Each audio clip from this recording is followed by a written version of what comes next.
تو دل دشت‌های دورافتاده زامبیا، جایی که بادها رو علفزارهای خشک وزیده میشن و درختها قصه پادشاه‌های قدیم رو تو گوشم زمزمه میکنن، شیری به دنیا اومد که اسمش اوتو بود. شیری که زندگیش از اول هم ناآروم بود. وقتی که این شیر قدم به دنیا گذاشت، همه جا پر از خطر و قدرت بود. محیطی که توش چشم باز کرد به دست ائتلافی افسانه‌ای اداره می‌شد. 3 شیر نر قدرتمند به اسمهای مولا، پراید و ویک. اونا ائتلاف راک رو تشکیل داده بودند. شیرهایی که علاوه بر حکومت کردن، جنگجوهایی بودند که کل دره لوانگوا از اسمشون حساب می برد. گروهشون پرجمعیت بود. 19 شیر کنار هم که شامل 9 شیر ماده ورزیده، 5 شیر نوجوان و 2 توله تازه نفس که تازه چشم باز کرده بودند. اسم یکی از این 2 توله مایا و اون یکی اوتو بود. مایا از همون اول بهش میخورد کنجکاو و باهوش باشه، ولی اوتو پررو، جسور و شجاع بود. دشت ساوانا جای حیوانای ساده نیست. تو این دشت پادشاهی رو اصل و نسب مشخص نمیکنه. اینجا کسی که خون بریزه پادشاه میشه و خون ریخته شده نابود میشه. تو این دشت قویا بالا میرن و ضعیف‌ها برای همیشه ناپدید میشن. افسانه هایی که در موردشون میشنوین از دل بقا به وجود میان. بقایی که این 2 توله قرار بود باهاش دست و پنجه نرم کنن، مخصوصاً اوتو. اون امتحانی سخت داشت، امتحانی که فقط برای زنده موندنش بود، شایدم برای یه چیز بیشتر. اون میخواست که تبدیل به موجودی بشه تا همه ازش بترسن و حساب ببرن و اینطوریه که یه افسانه‌ای شروع میشه.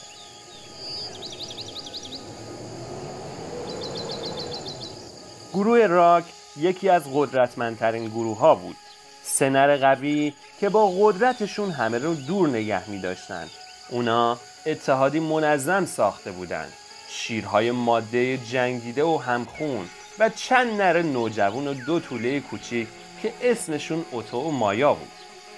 تو ظاهر این 2 توله خوشبخت به نظر می رسیدن. اونا خانواده‌ای بزرگ داشتن، قلمرویی پر از شکار و آب و محافظای قدرتمند که این فقط ظاهر ماجرا بود. اوتو و مایا بیشتر اوقات یواشکی از گروه دور می شدن و تو بین علفزارهای بلند پرسه می زدن، جایی که پر از خطر بود. یه مکان ترسناک که پلنگ‌ها زیر سایش می رفتن و کفتارها تو تاریکیش پنهون می شدن. یه روزی تو ماه اکتبر وقتی گرما همه جا رو گرفته بود، اوتو و مایا گم شدن.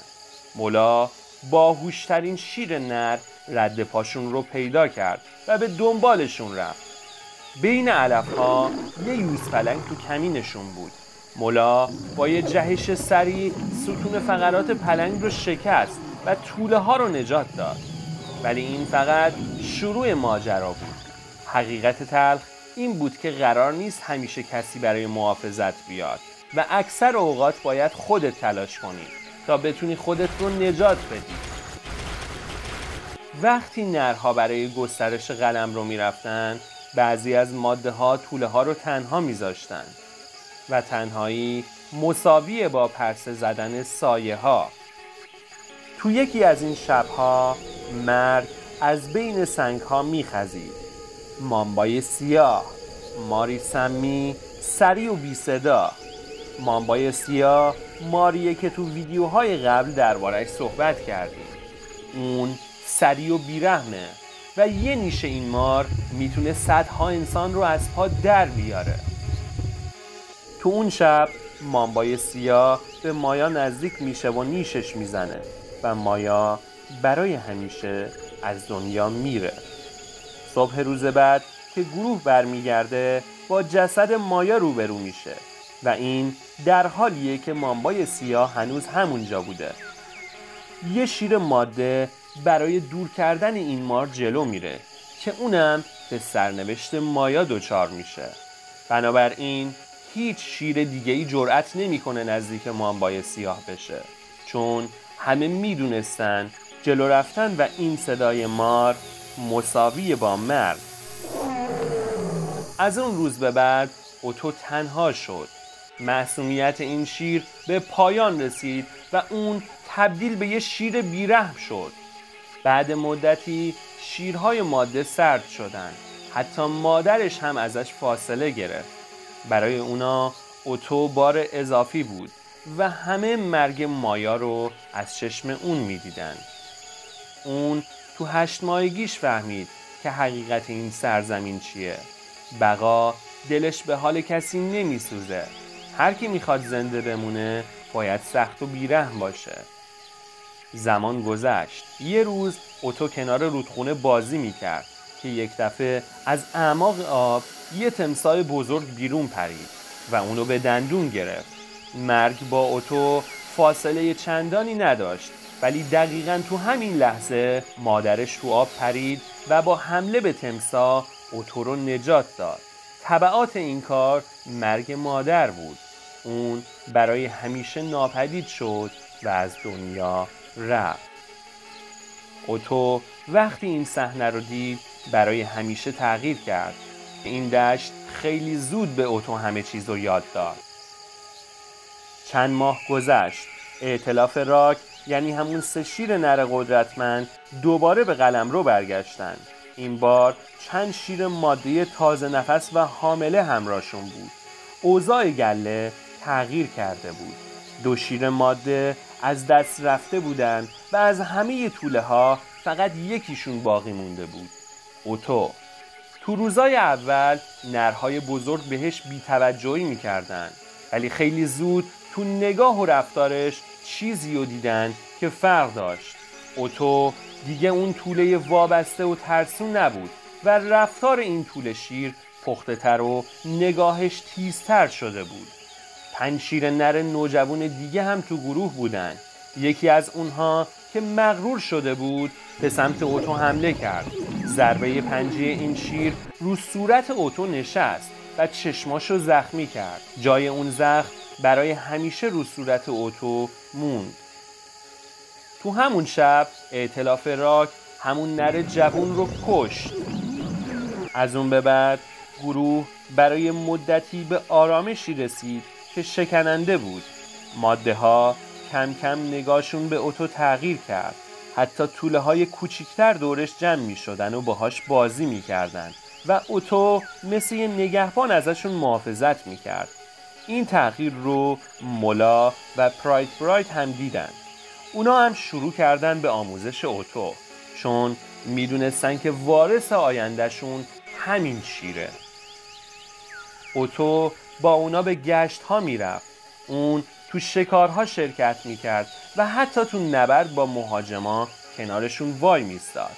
تو نبردهای مختلف خون ریخت، زخم برداشت، ولی یاد گرفت. یه روز لحظه امتحان واقعیش رسید.